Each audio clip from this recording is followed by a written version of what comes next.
A home workshop is probably a dream for a lot of cyclists. Somewhere where you can tune your bike and everything is in exactly the right place, making the job so much easier.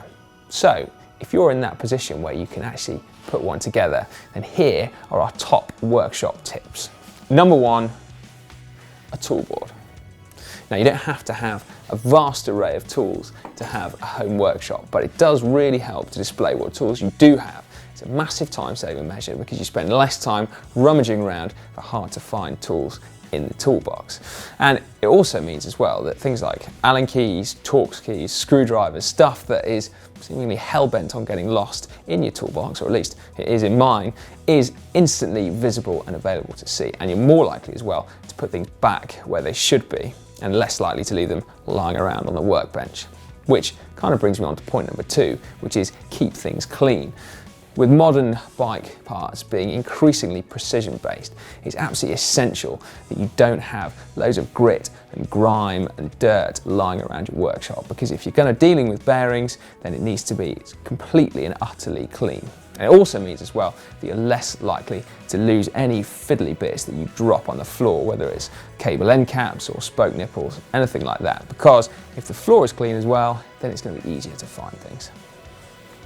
Keeping things clean, it doesn't just extend to the workshop itself, but also your hands. Now, having a supply of NITRILE gloves is excellent for the home mechanic or the workshop mechanic, because not only does it stop you cleaning your hands so much, but it also keeps your fingers protected. Now, all the lubes and greases that we use at GCN are now supplied by Muck-Off, which means that they are biodegradable and they're also safe to use on fingers. But there are still things that you come into contact in the workshop, such as disc brake oil, fluid, things like that, that you really don't want to get on your skin. So, a supply of gloves is a really, really good thing.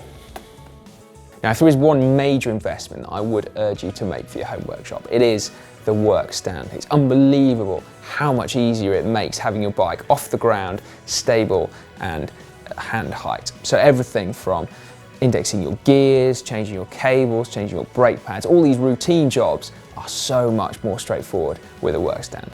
It is brilliant.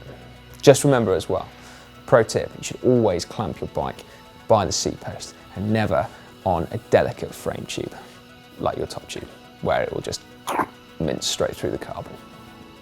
This next tip is very much about being organised, but I think a home workshop is at its best when it's always set up ready to do any job that you need.